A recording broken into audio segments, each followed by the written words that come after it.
SIG.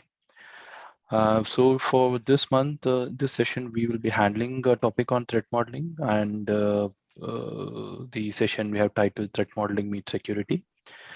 We have the presenter Praveen, who is a security architect in S4HANA, the central security team.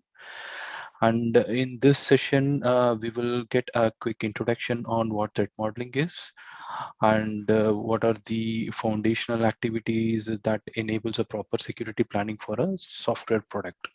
So with that introduction on Praveen as well as on the session, I will now hand over to Praveen to take this forward. Over to you, Praveen. Thank you. So good afternoon, everybody, and welcome to this session of threat modeling in our SAP Secure Software Development Lifecycle. Before that, I would like to just give a brief intro about myself. So I work as a security architect in S4HANA Central Security Team. I am the lead centrally for threat modeling activities and topic execution for S4HANA deliveries. So as part of this, I ensure the quality and perform audits on the threat modeling reports submitted by various development teams in S4HANA portfolio. I give classroom trainings as well, and on threat modeling especially, and also SSTL. And I'm also mentor for upcoming threat modeling experts and also security experts in general all over SAP in India. And my other main responsibilities include S4HANA product security incident management, supporting and enabling our security community, and also mainly performing threat modeling workshops as a threat modeling lead and also a mentor. Okay, that's briefly about myself. So now I would like to jump into the topic in the interest of time. Okay, so okay. Yeah. Yes. Before actually jumping into the main topic of threat modeling in general and also specific to SAP, I would like to give a brief introduction about the secure software development lifecycle that we follow in SAP. This is mainly because to show you the pivotal and significant role that threat modeling plays in this SSTL framework, which becomes kind of a foundational activity for all upcoming phases and stages of secure software development lifecycle. So with that, if I could give a brief motivation, like why we need this secure software development lifecycle. For all our software products and applications developed in SAP, we implemented this life cycle, providing a framework for training, tools, and various processes so that the security could be addressed in all phases of software development lifecycle in order for security to be effective and continuous process. For this, we use a well-selected combination of methodologies, guidelines, processes internally, and also tools to master this complex topic. So we properly enforce and continuously improve on those guidelines and tools as technology advances and evolves, and as the threat landscape keeps changing. And the main objective behind SSTL framework is that following the secure STL, so the short form we use basically for the secure software development lifecycle is SSTL. So following the SSDL is kind of an undisputable, unarguable requirement for all our product teams at SAP, whether the products are developed on premise or on cloud, or whether they are SAP acquired products as well. SSDL is a corporate requirement at SAP for all the product development teams, and it is a mandatory process for every product and application that needs to be followed. So this enables to develop secure products and efficient management of security risks. This also provides guidance on how to properly integrate security into software in all stages. This also ensures a secure design of the product, secure development of the product, and handling of the risks securely even after release of the product. And coming to the first stage of this SSTL process, it is security training. So we all know that in a typical development team, there will be different peoples holding different roles and responsibilities, right from developer to a project manager. So typically for the product owners or the product managements, it's not necessary that they need to be aware how to actually work on the tools and implement the methodologies, but definitely they do need the knowledge and awareness about the threats, knowing how to apply the threat modeling or risk assessment methods. Right. And again, if we consider architects and developers, knowledge on how to design the security and write secure code, learn about appropriate security testing methods and tools, scanning tools, and know about the DPP requirements is essential. And again, there is a different category of people who are the main security experts of each of these development teams. So these are the people who would extend the necessary security knowledge and skill set to support their teams during the product creation and operation. So in SAP, we also have dedicated security training curriculum, which runs for year long for these special roles of security experts. So the participants acquire needed knowledge and skill set, that would extend the necessary topic matter, knowledge and skills to support their teams during the product creation and development.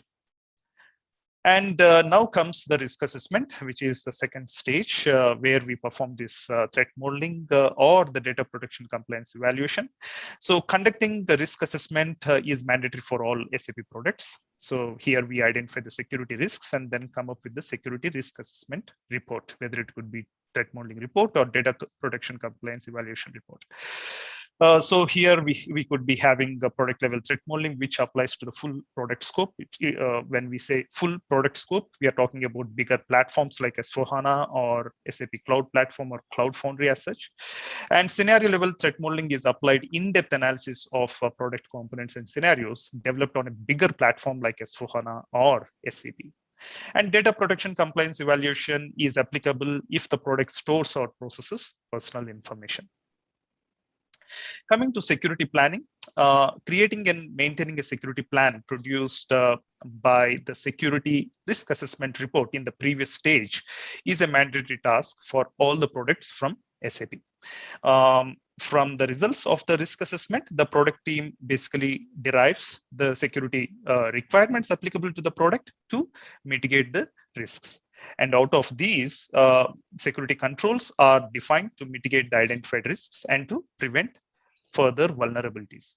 So if we sum up all these security controls together, the product team decides to, which the product team decides to implement, this makes up a security plan altogether.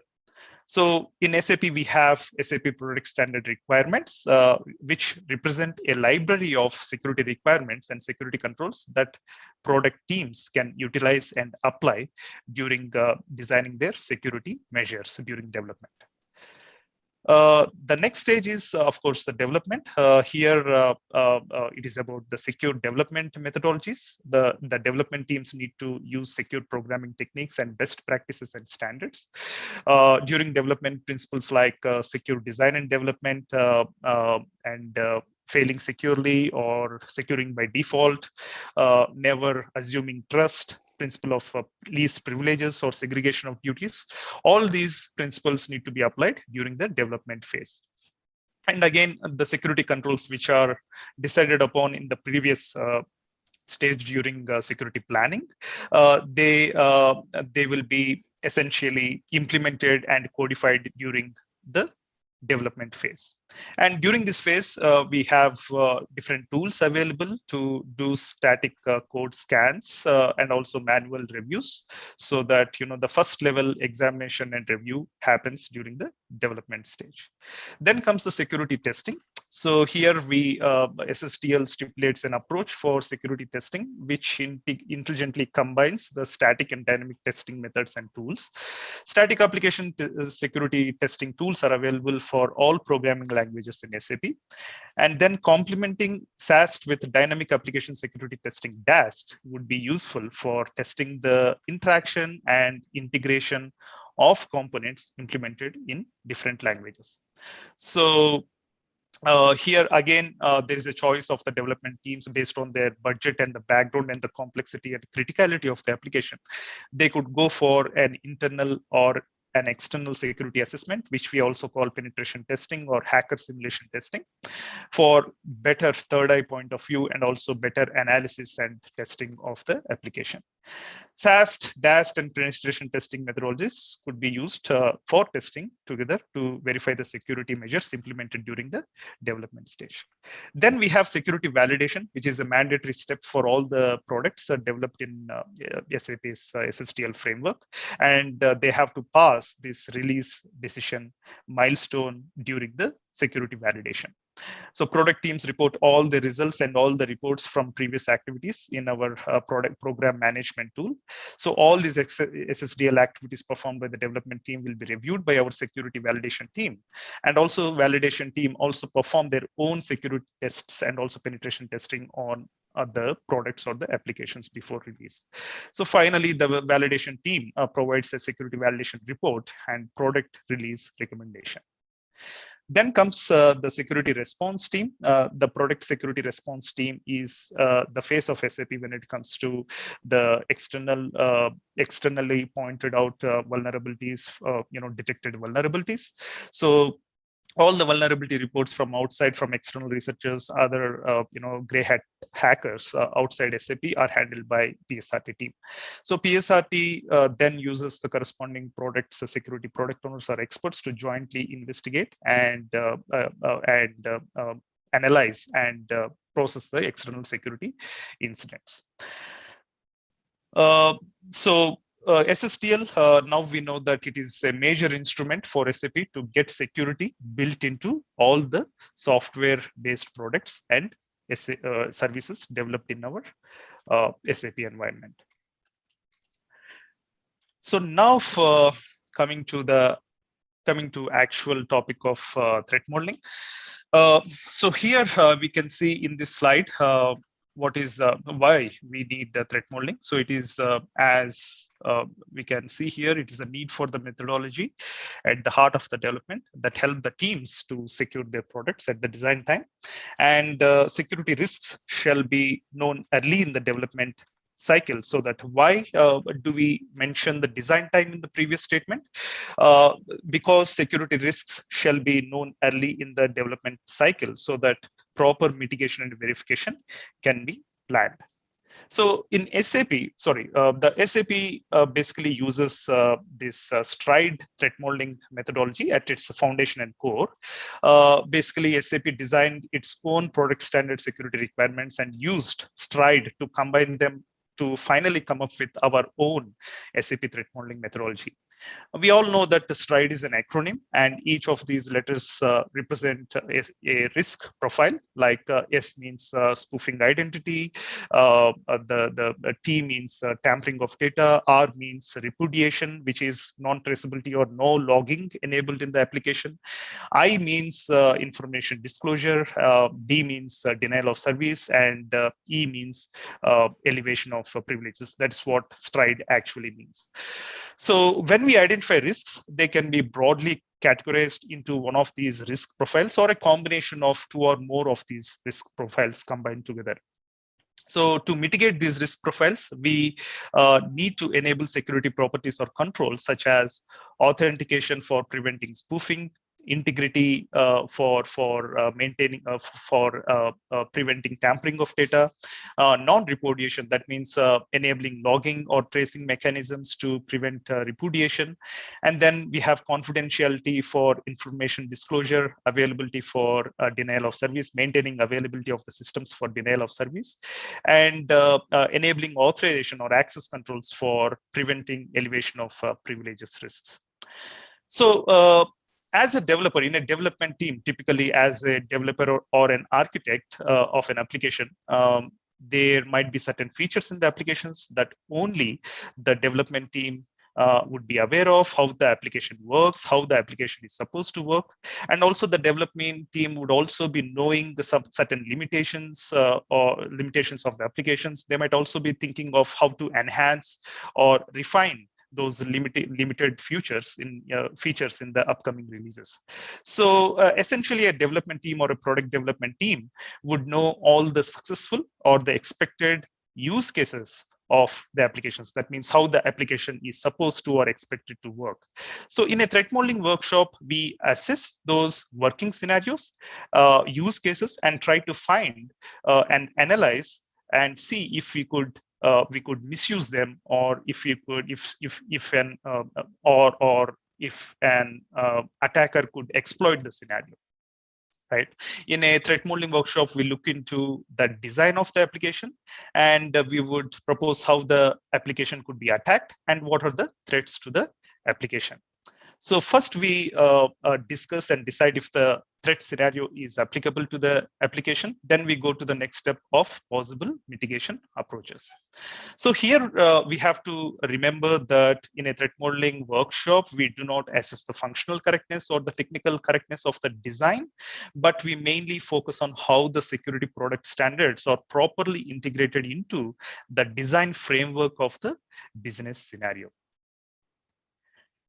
Now, if we could summarize and if you could give a proper definition to what SAP threat modeling is, it is this statement sums it up very well. It is a systematic approach to perform risk assessment to uncover security threats at the design time of a particular product, solution, or a use case. So during the development cycle, we perform code scans, and after development, we perform security testing. And we also have security validation, as we have seen in the first slide in the SSTL lifecycle. We also finally have security validation before release, which performs rigorous checks, tests, penetration testing, everything on the application, and gives their own feedback and also release decision of the product. Now, let us say that there is an issue that has been detected during the solution, during the security validation phase. And the security validation team would demand that they have to, this particular vulnerability in the application has to be fixed if it has to be released to the customers. So whether it is a small issue or a big one, it makes us to retrospect our development, sometimes even shake the foundations of the architecture. So this might mean that it might even postpone the release and increase the total cost of development as well. So this is the problem when we leave security till the end. So that's why we came up with this approach. We do this activity during the design phase or early stages of the development. If there are issues, there is enough time for the development team to fix them, and these issues become part of their backlog during the development cycle, development phase.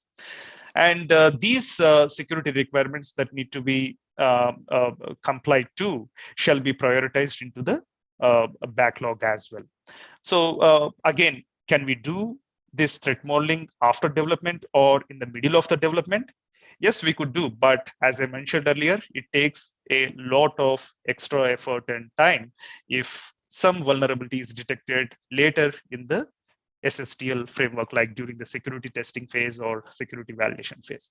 So now that is the reason why threat modeling becomes a basis for security planning as well. So what is security planning? Security planning is nothing but it is similar to project planning, but it is specific or focused mainly on the security aspect of the project planning. That means security planning is part of the project plan where you would decide on the things like what is the effort needed to implement the security controls during the development? Do we need new resources or new human resources to comply to these security standards? So what is the testing strategy and tools to be used? And does the team need any kind of extra security trainings to implement all these security measures? What is the additional cost to the company and the time that is needed to implement these security measures? So all these come into security planning. So This is the main reason why threat modeling becomes the foundational, most important basic step, which gives rise to, or which enables the team to design a proper, concrete security planning for the rest of the stages like development, testing, and even post-release strategy as well. Okay, typically this is the sequence of events. If we see, typically this threat modeling workshop happens during the early stages of the development. Once the design documents of the particular product or application have been frozen, and early stages of the development, we perform this threat modeling workshop. Then the outcome of the threat modeling workshop is the risk assessment report, that is threat modeling report. And using that report, the development team would have risk decision meeting. Basically here they will have discussions and deliberations on how to handle these risks, how to mitigate these risks, whether they could be fixed in this release. Again, they will reprioritize the risks that are identified in the workshop. So a lot of deliberation happens in and around the risks identified in the previous step, out of the, which are available in the risk assessment report. So then out of that, they will do the security planning, which we have discussed in the previous slide, all the aspects of the rest of the processes in SSTL, and then they will execute the security plan as part of the development process. Then parallelly, during the development, they use certain security security scanning tools to reduce or eliminate any kind of security issues or warnings. And then they will go to the next stage of security testing, where they could use SAST tools or DAS tools, or even external penetration testing or the hacker simulation on their application. And finally, after that step, they would go to security validation, and then the release of the product happens. So here, so recently the difference between this product level threat modeling and scenario level threat modeling, the difference between them has reduced a lot, but essentially we would say it is a product level threat modeling, as I explained earlier, that if it is a full product scope where we perform threat modeling for very big frameworks or platforms as such, like S4HANA or SCP. And scenario level threat modeling applies for in-depth analysis of the product components or the platform components, or basically the application scenarios developed on a bigger platform like S4HANA or SCP.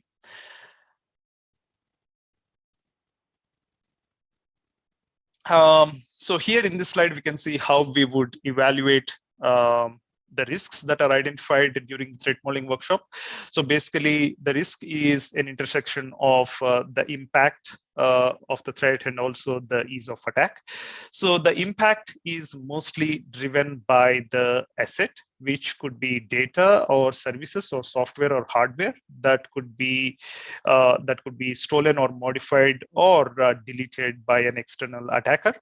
And the easiness of attack is driven by a precondition to make the attack and the way of pursuing the attack. So here we can see different levels of ease of attack and impact. We can see in the y-axis, and the x-axis we can see ease of attack. So basically, we can say it is easy if an anonymous person or an untrained user can exploit the vulnerability without any definite IT skills requirement. And advanced, we could say that the exploitation is possible if the attacker needs the basic IT skills. And then it could become complex if the attacker is a proper hacker, has hacking skills and good IT skills. And it could be very complex if the attacks require a funding or a large budget allocation. And it requires a group of skilled attacker team with sufficient time and effort.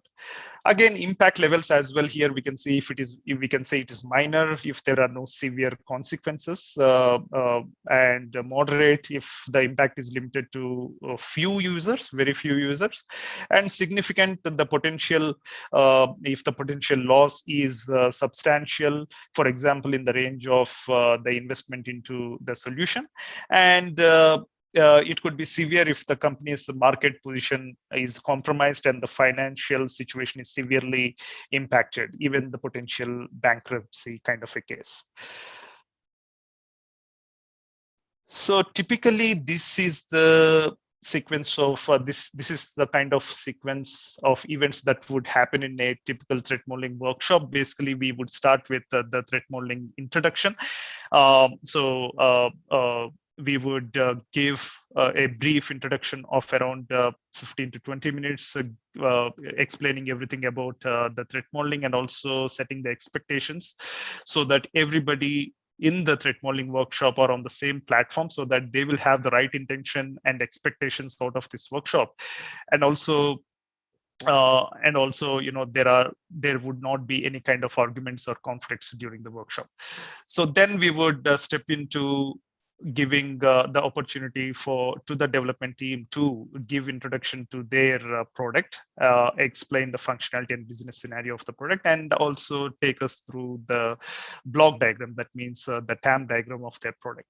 So then we would model the scenario parallelly, and then we would jump into actual analysis of the threats, where we brainstorm. We will try to discuss, using various tools that are available in SAP. We use certain, documents and also frameworks for us to execute this particular part of the event sequence. So using those tools and strategies, we basically analyze and try to detect the threats, and also do the risk assessment and risk identification, as well as prioritization during the stage. And once that is completed, we parallelly document and make note of all the important things that we discussed during the workshop. And we also present it to the participants of the workshop, so that there won't be any kind of miscommunication or ambiguity while we are capturing the results of the workshop. So parallelly, we will be documenting all the discussions or the comments that we made during the workshop. And then, so here, typically, this is how the threat modeling workshop setup would happen. We generally have, there is no restriction to number of participants. So now it is big. Since it has become remote, there is no specific, restriction to the number of participants. It might run based on the complexity and the size of the product that we are assessing. It could be 3 to 4 days, and each day we could plan for 3 to 4 hour sessions, or sometimes some teams decide to go for a full day workshop. So basically, the intention is not to stretch the workshop over the weeks or over the days. And as soon as the workshop is completed, we would document the results in the threat modeling report.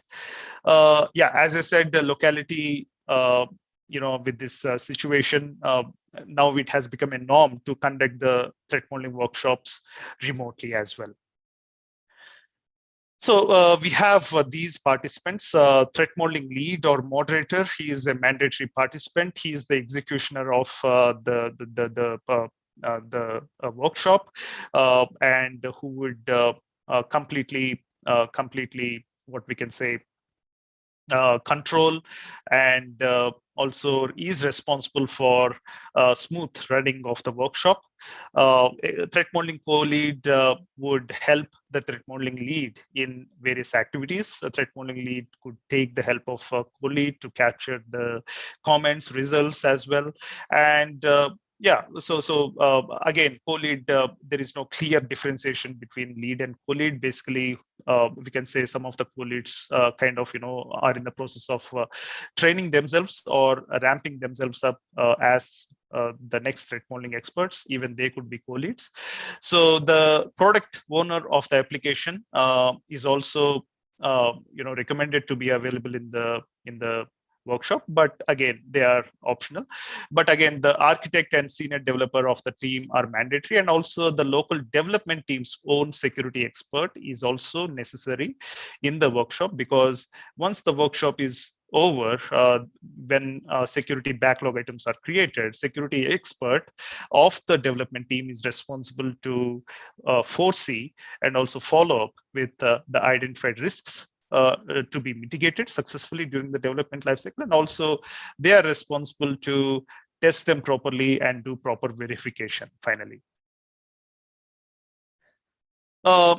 So the expectation in any workshop, these are the things that we would communicate to the group of people present in the workshops, that it is not possible to cover a big and complex application in the threat modeling workshop in depth.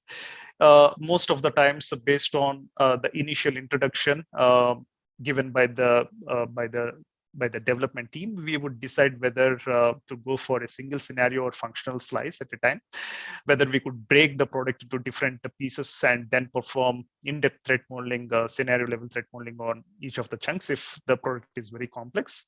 But generally, if an application is built on a bigger platform, typically we would be conducting a scenario level threat modeling for the application in a go.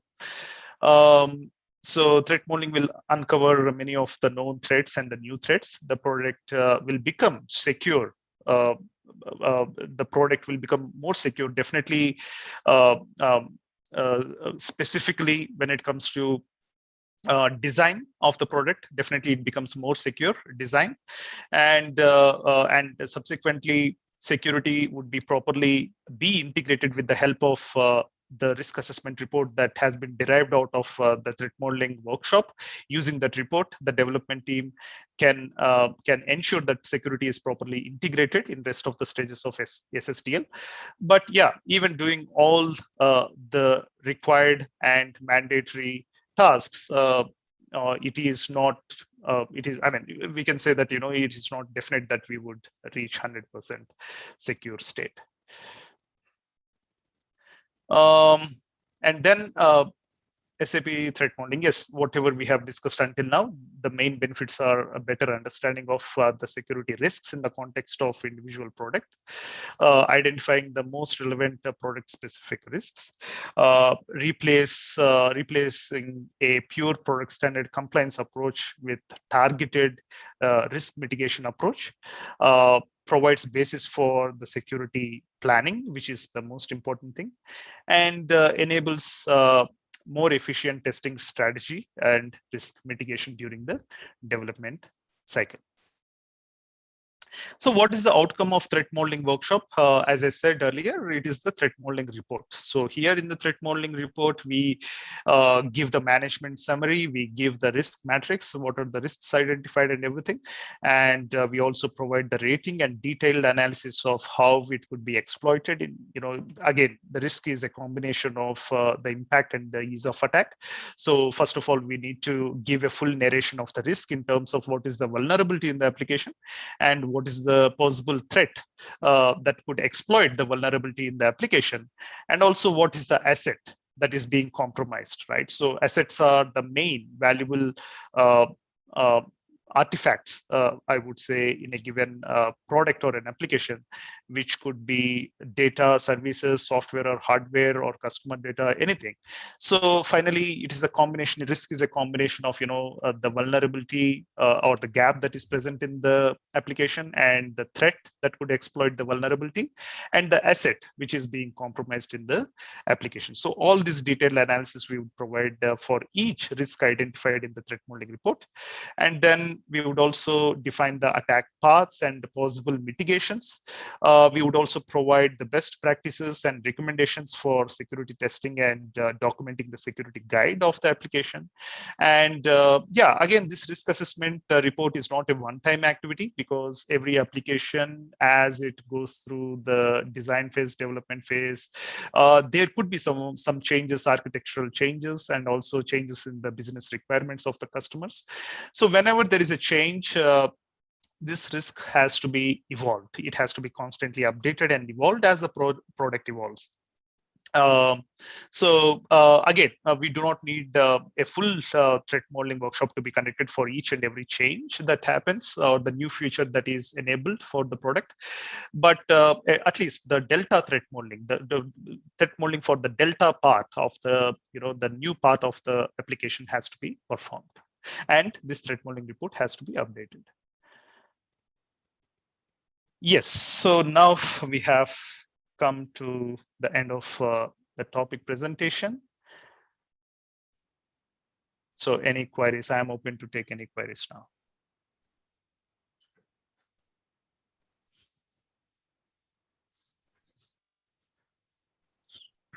First of all, thanks so much, Praveen. So this gives an absolute overview of how serious SAP is with respect to the security topic across all our products and the solutions which we build. So that this session actually gives that very good overview on that topic. One question from my end is, are we also, will we be considering even the data privacy part into these threat modeling things, or it is more like OWASP topics which will be discussed or looked into from the threat modeling side?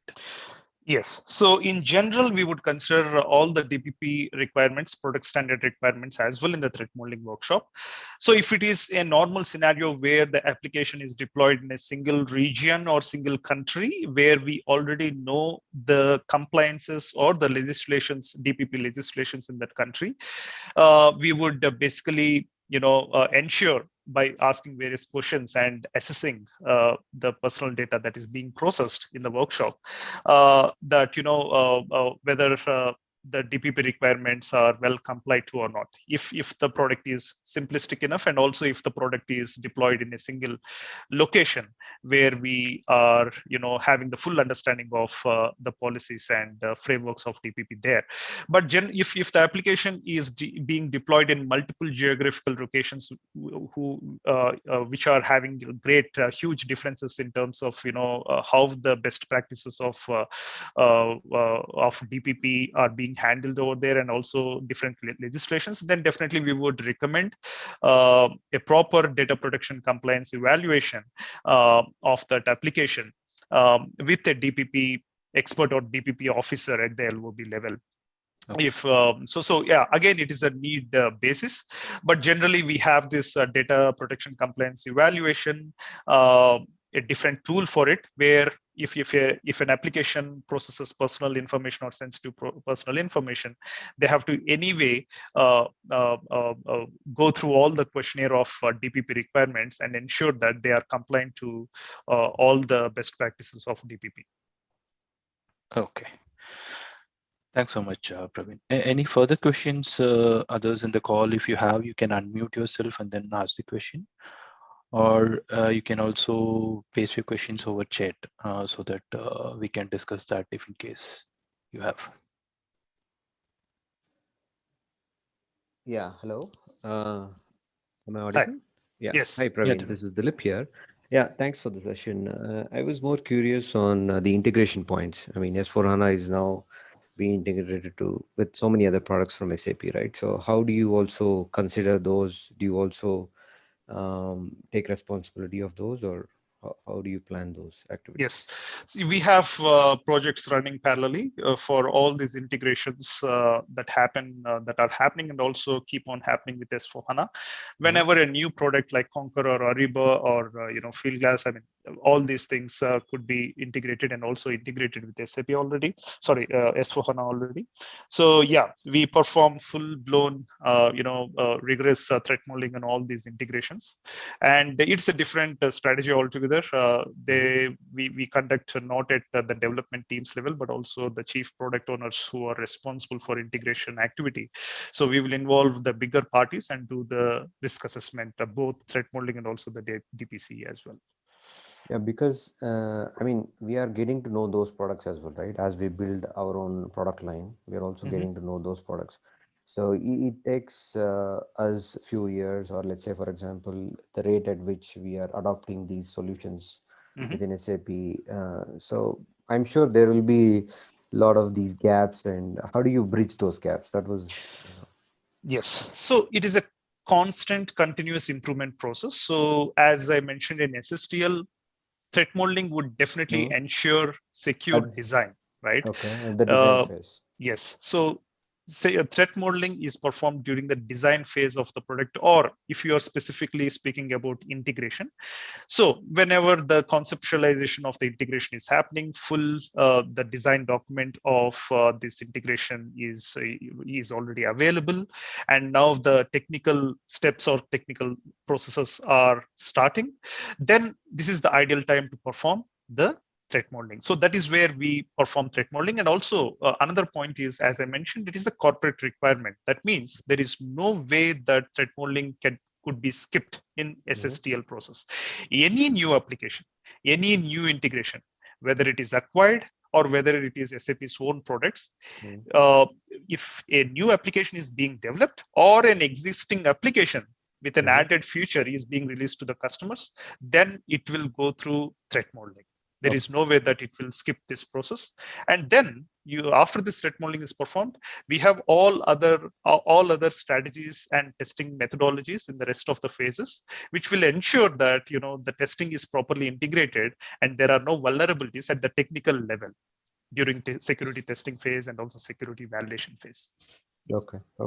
Yeah, thanks a lot. Yeah. No problem. So I see one question which says, we are in process of migration from that ECC is outside. I'm unclear about it. Yeah, okay. So it's outside the scope of this session because we are discussing more on the development lifecycle and how exactly the threat modeling plays a role in that development lifecycle. So we need to keep this question offline from this session. So any further questions? So just to kind of add to what you just said, I think Karthik, it is an interesting question simply because of the fact that there are a lot of customers who are right now planning their migration from ECC to S4 from a migration perspective. Maybe it is a feedback for us to run a session around what needs to be done from a security point of view when they are doing the migration. Sure, Mukesh. I noted, so I will look into that request as well. Okay. Yeah, sure. Thanks. So, Rajesh, whatever you heard today, I think it is more for your consumption when it comes to how SAP is running threat modeling internally when we develop products, but also when you are creating new applications or new integrations. These are things that you need to keep in mind before you kind of go live. I know a lot of customers, you go ahead and create a BAP add-on or you create an integration with a third-party application without much thought on security as a topic. So that's one of the reasons why we said this is something which is important for you to understand how SAP drives this so that you can think on those lines as well. Yes, Mukesh, to add on to your topic as well, right? So what Praveen had said is how we are bringing in security at different layers when we are actually developing a product. And this could also be an input to the other teams, the customer teams as well, if they are doing any kind of custom development or as like add-ons. They could also bring in that feature to make sure that with those extensions, we are also taking care of the security aspects when those extensions are built. So it's actually like an input to the customer teams as well, so that they could also take this early in the life cycle of any custom development, so that the security aspects are taken care of much early in the development life cycle itself. Any questions? Any further questions for Karthik or for Praveen?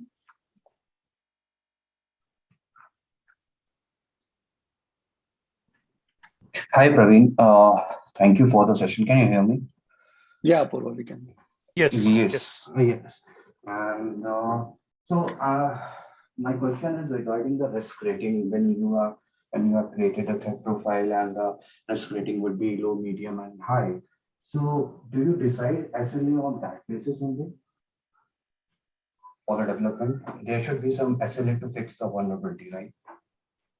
I didn't get your question, Apurva. I mean, you have to come closer to your mic. It's unclear, your voice. Okay. So when you create threat profile and you provide a risk rating for the threat, says low, medium, and high. So on that basis only the SLA will be followed by the development team? Yeah, so this is where the significance of the risk decision meeting would come into picture. Sometimes Low rated risk could be the most important risk that needs to be mitigated in this release. Sometimes, very rarely, a very high priority risk with very minor impact, that is that, if something happens, it could be a very high risk, but at the same time, management has the right, after doing proper analysis and deliberation, they could decide that it could be fixed in the next release and we can live with it, or they could just postpone that feature where that risk is to the next release, right? So I mean, we definitely will prioritize the risks from our security point of view, and with the experience that we have as threat modeling experts, again, with the agreement of the participants of the workshop, we will take a decision on the priority of the risk. But during the risk decision meeting after the workshop, using the report analysis, the product team would again sit upon these risks and see how they have to take them further, how they have to mitigate them. And again, they would define the priority and the urgency in their Jira backlog items accordingly. Did I answer your question? All right. Yeah. Thank you. Yeah. Problem. So, any further questions?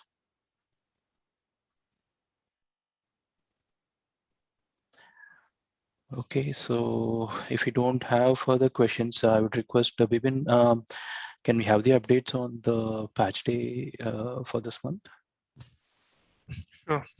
Thanks, Karthik, and yeah, thanks, Praveen, for a wonderful presentation. It was definitely insightful, and yeah. So as usual, I will give a short update on the critical security notes which we released every month. So this for June patch day. Okay, first of all, let me share my screen.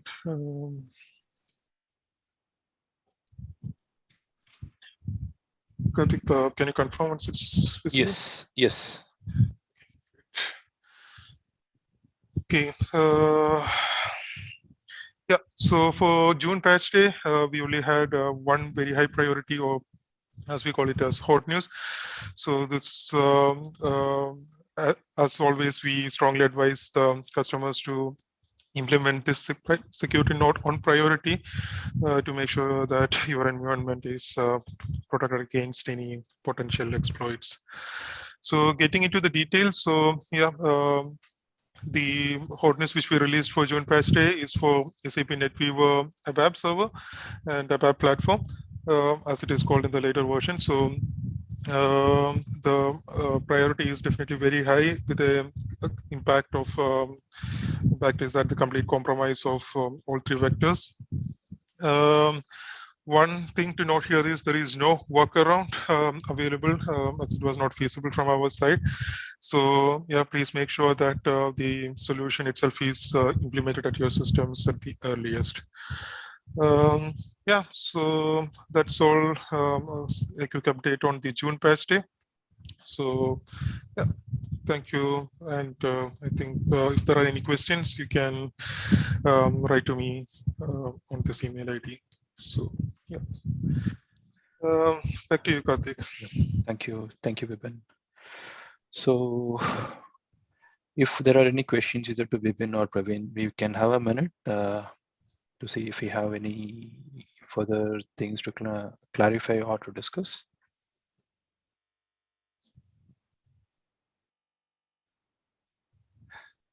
Okay. I think all good for this session. So thanks so much to everyone for attending this session. So we will come out with one more session for next month around the same time, the third Thursday of next month. So until then, take care and then keep safe. So we'll meet again in the next session. Thanks, everyone. Thank you. Yeah, bye-bye. Thank you, everyone. Bye. Bye-bye. Bye.